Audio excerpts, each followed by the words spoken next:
I'm sure some of you are wondering, well, what does SpaceX and Path of the Panther and Chosen have to do with one another? But you're about to find out. And a lot of it has to do with placemaking, right? We're in the state of Florida, the Sunshine State, the state where space exploration started. We talked about Portugal, right, in Porto, where Manifest Destiny came from Europe with all these sea explorers that came over to the New World. Well, I'm really excited to ground this home in Florida, which has been, since the 60s, the place where space has been accessed by humanity. And it continues on in a very big way. And my dear friend Kiko here is a major part of the expansion into the private sector through space innovation.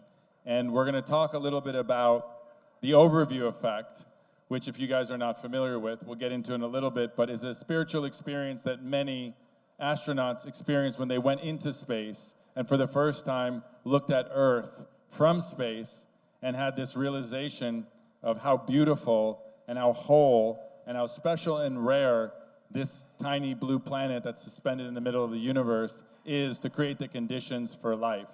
So, and how important that was for them, of people who are very technical, space engineers, to have this kind of experience.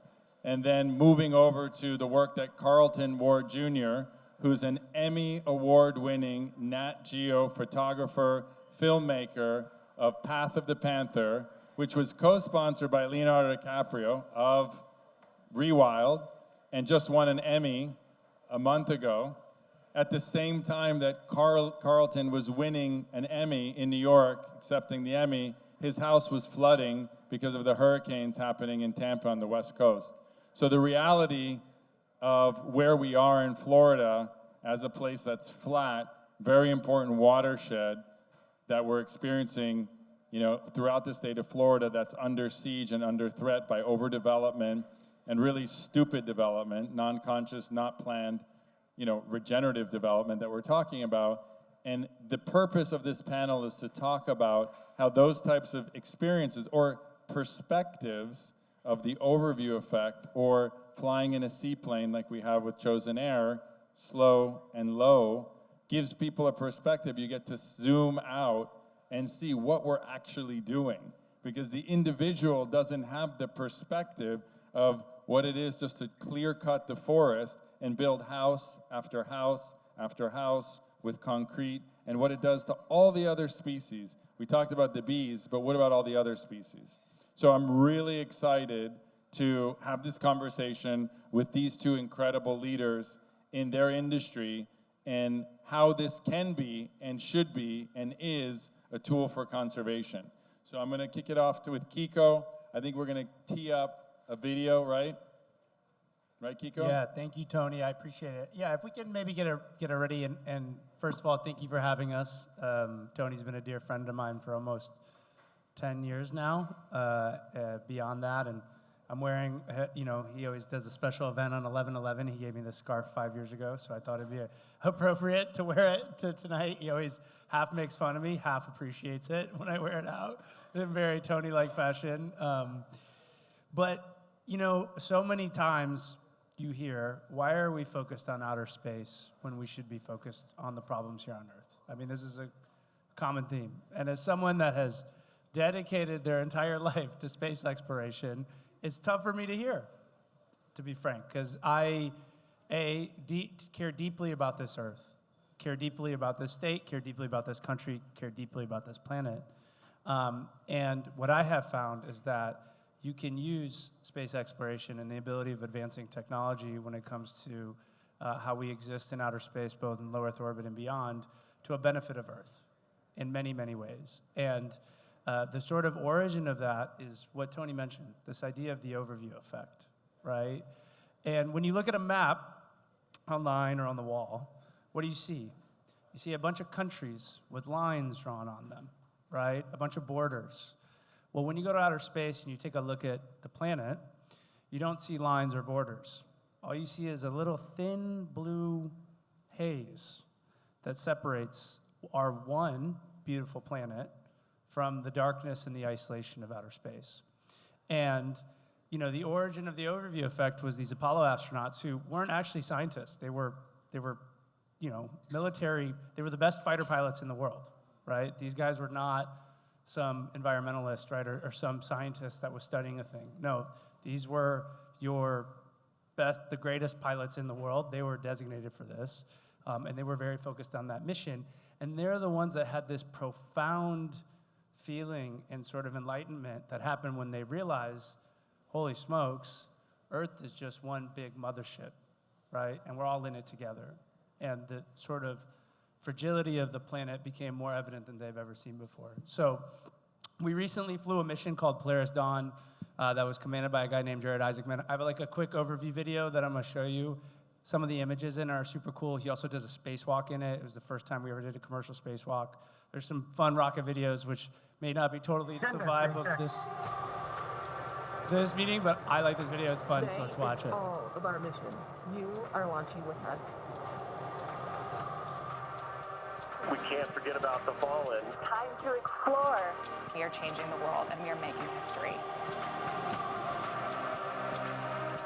This sort of series of shots is the exact The world is a more interesting place when you place can where journey those among the astronauts stars. got that feeling for that first time.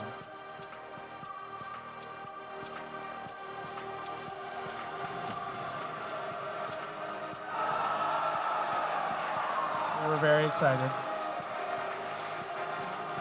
SpaceX, back at home, we all have a lot of work to do, but from here, Earth sure looks like a perfect world. The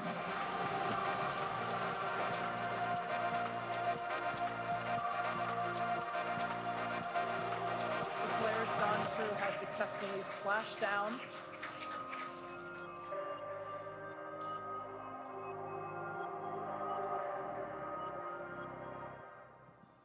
So I just finished with Jared had that quote, back on Earth, it sure feels like we have a lot of work to do, but up here, it sure feels like a perfect world.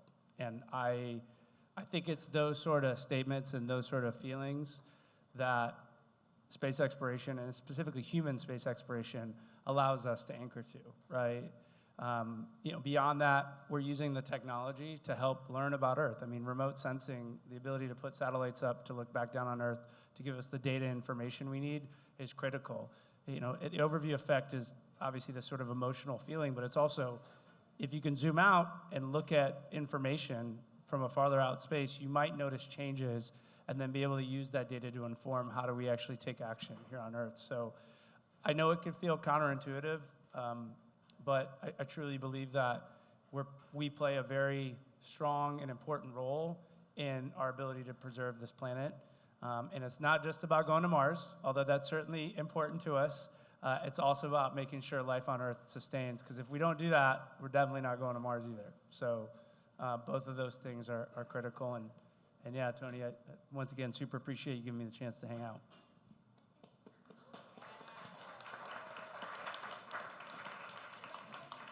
I give Kiko a lot of credit. He's wearing his spiritual Ramshell, coming here in a regenerative environment, also defend why space exploration is important. And, I grew up in Florida, and so I watched almost all of the launches, particularly.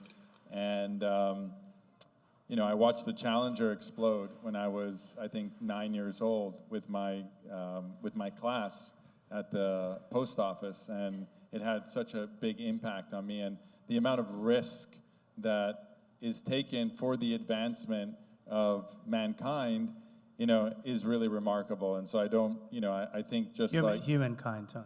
Mankind. Humankind. Okay, humankind. He always corrects me. Is really admirable. And although a lot of people are asking why are we investing in space exploration, there's been so many innovations that have benefited things happening right here on Earth that I think it's really important. And it's not one or the other, it's both at the same time. And I think, Elon Musk has, innovated in so many industries, including the EV industry and the space industry.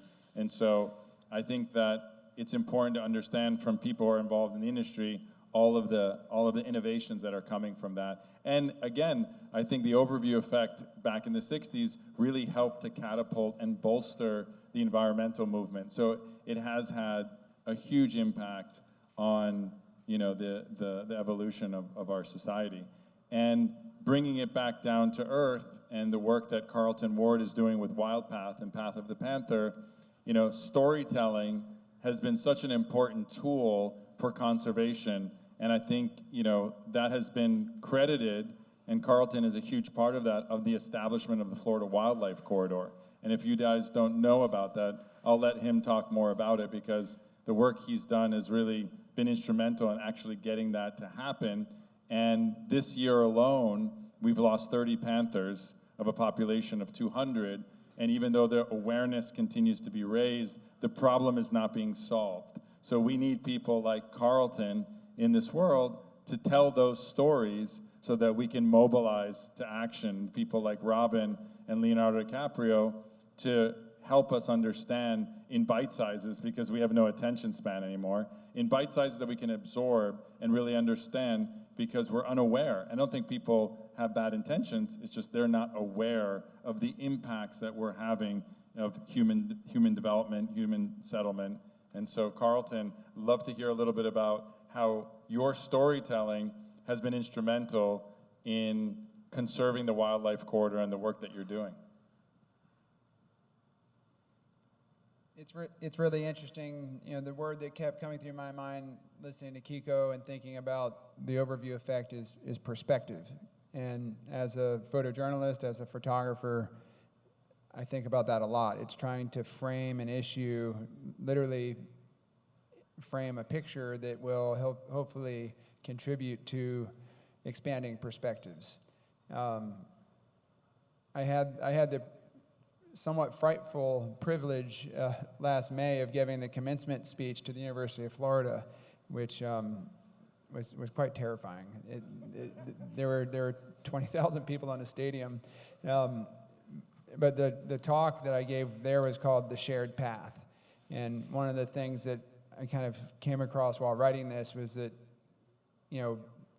all you have to do is take one step back and relook at an issue, and you'll see it differently. And to the point that everyone in this room is actually related if we step far enough back, or if you go far enough above, the divisions disappear and it's all connected. And you get that in an airplane, you get it in a drone, you definitely get it in outer space. And so there's that perspective in orienting us, and there's also, I think, more than ever, a need for unifying stories where we can kind of share an identity and a place and a solution. And that's what I've been focused on for the past 15 years with the Florida Wildlife Corridor. It's giving a place a name and then bringing attention and identity to that name through storytelling and through movement building. And we were able to translate what started as a story into a wide-sweeping legislation in 2021 called the Florida Wildlife Corridor Act that was supported unanimously in the Florida legislature, unanimous bipartisan support. And since then, a little over $2 billion has been allocated to conserve land in the Florida Wildlife Corridor.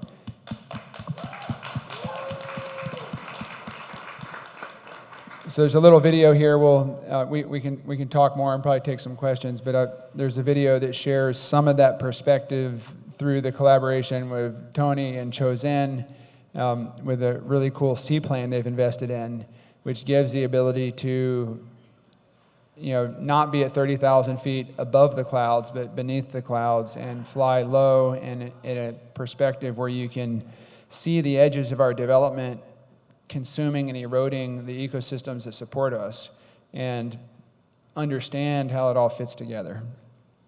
Thank you, Carlton. And by the way, can we give Carlton a big happy birthday? He's had his, I'm not going to tell him how young he is. Happy birthday. Happy birthday, Carlton. Yesterday we celebrated his birthday. Before we get into the video, I just want to say how I've been able to, through Chosen and Chosen Air, tie these worlds together. And there's a gentleman named Vishen Lakiani from Mind Valley, who's an amazing entrepreneur and thought leader, who's created an incredible ecosystem of entrepreneurs and mindful folks. Spoken here a couple of times, but I had this concept of investing in this seaplane which is, you know, an amphibian plane that can land on the water, can land on land, and how it could be a tool for conservation and ecotourism, and partnered with Carlton on it. And there was an opportunity because so many people are interested in space tourism as well.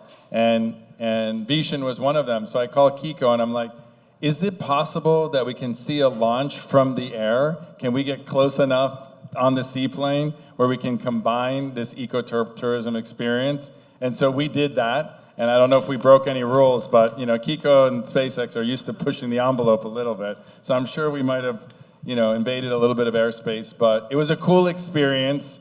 And it is combining so people can see this all happening. And this is all happening in Florida. People think that Florida is South Beach and Disney World, but there's a lot more. You know, there's 10 million acres of the Florida Wildlife Corridor. There's a lot of swamp. There's the Everglades. It's such a diverse place. And that area, the Indian River Lagoon, is one of the most biodiverse lagoon systems in North America that goes up to Kennedy Space Center that's right behind Chosin. And I think that's an important connection that's worth talking about is one of the biggest nature preserves in all of the state of Florida is actually the Space Center. And I know that Carlton has this thought too, because around certain military installations, a launch pad specifically, you can't develop it, right? So you basically have these very small areas where you have either a launch pad or a runway strip or something like that, and then you just have untouched land, untouched wildlife preserve, right? So in the hub of these gnarly gators up there. Yeah, just dinosaurs, you know, big guys, the sort of gators that you didn't think still existed, you know, 30, 40 years old, like very, very large animals, huge fish. I mean, sometimes it's kind of crazy. You'll be at the launch pad where 39A, where we launched humans to the moon from, where Space Shuttle launched, and where SpaceX launched its first astronauts. And right next to it is this little creek that I stop at, you know, maybe once a month, just to like watch, because it's like being in an aquarium, right? You've got redfish, you've got these huge sea trout, you've got these huge, man, why am I blanking on it? Snook, and this entire ecosystem right there next to this. And it feels so backwards, right? You think, oh, this like space, no way, this must be terrible for the environment, when in fact, you actually do the exact thing that Carlton is looking for, which is create these wildlife corridors, because you're forced to actually create distance from any sort of development. I think it actually is, that the way the things live together is quite amazing in that sense. And for me, the seaplane actually opened up a perspective. We're talking about perspective, which is the overview effect, that being a native Floridian, born and raised in Central Florida, I didn't realize that, you know, we were in one of the most important watersheds in Florida, right behind where I grew up at Chosin, which is St. Sebastian River and Blue Cypress Lake, which is the headwaters to the St. Johns River, which is one of the only rivers in North America that flows north, and the headwaters to the Everglades, which is just south of Orlando, which flows south. So this is an extremely important watershed that I wouldn't have realized, kind of the convergence of that, without having this perspective. So the perspective is really important, whether you're in a rocket or a seaplane, or it's just in your own mind meditating. Like Deepak said, perspective is everything. So it's really incredible how these tools, which tourism, space exploration, can really help us see how valuable it is what we already know that we have that we sometimes forget about. So Carlton, you want to add to that? Well, in terms of perspective, it's especially true in Florida. Florida is a great laboratory for science and exploring space, but also I'll call it a social experiment of whether we can foster and create identity and connection to a wild landscape that is literally hidden in plain sight to so many of us. Fewer than, I think, a third of people living in Florida were born in Florida. Our stories and our histories aren't connected to the land here. And so, you know, can we build and foster those connections? And that's a great challenge, a great opportunity. But, you know, I'll give you a little bit about how I spent my last 24 hours. On my way down from Tampa, I stopped and I camped on a cattle ranch that's about 2.5 hours north of here in the headwaters of the Everglades. So this is off to the west side of Lake Okeechobee. The reason I was on this ranch is because it's up for protection. The governor and the cabinet will be voting to protect this land on December 17th, along with many others in the Florida Wildlife Corridor. That land supports bears, it supports panthers, it supports thousands of species of wildlife, and it's also the source of our drinking water here in Miami. Like, that's our water tower. It's the headwaters of the Everglades. So the rain falls on the sand ridges, goes down through the pine forest and the sloughs, gathers and moves into the rivers that come into the River of Grass. 9 million people get their drinking water from the Everglades watershed, but it's out of sight, out of mind. If we're in Denver, you can look and see the Rocky Mountains and know that that's important. That's the source of life. That's water. That's wildlife. In Florida, you need to get up in an airplane or get up in a rocket ship to see how it all fits together. So that's the big opportunity we have, is to help tell the story and facilitate the connections and get people excited to go explore these amazing places as well. Amazing. Want to run the video?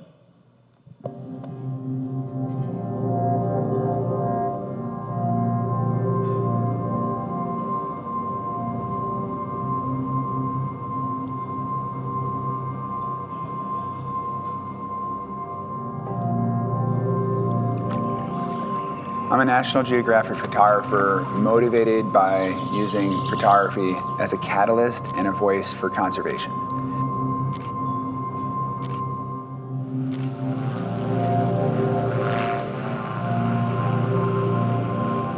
So for 15 years now, I've been focused on wild Florida and tried to help, through a story, elevate a landscape. River 232, descend island. At WildPath, our ultimate goal is the conservation of land and water at a large scale, and our tool for doing that is storytelling. Because in a state like Florida, in many places in an urbanizing planet, wild places are hidden in plain sight. And it's the story that's going to help connect or reconnect people to the wild places hiding in their own backyards. Chosen Air is the newest experience really aimed at impact and conserving the Florida Wildlife Corridor. So when people get to experience Chosen Air, they'll have headsets, they'll get an app, and they'll learn about Florida Wildlife Corridor through Carlton Ward narrating the whole experience. Wildlife doesn't know borders. And to get up in the airplane and see the way the landscape fits together, it's going to help show us why we need to save these large connected places. It really is a great lens where they can engage with the landscape. Changes the way you see the state, changes your sense of responsibility for saving it. I'm so excited about the opportunity with Chosen Air, because through a seaplane, we can fly low, we can fly slow, and we can access places you can't otherwise access. I think people are unaware, and so this is an awareness tool for them to become more aware of the importance of wildlife corridors. Wildlife can help us connect and reconnect to these wild places, and they can show us what we need to do to save a connected corridor. And so ultimately, these animals are showing us what we need to do to save ourselves.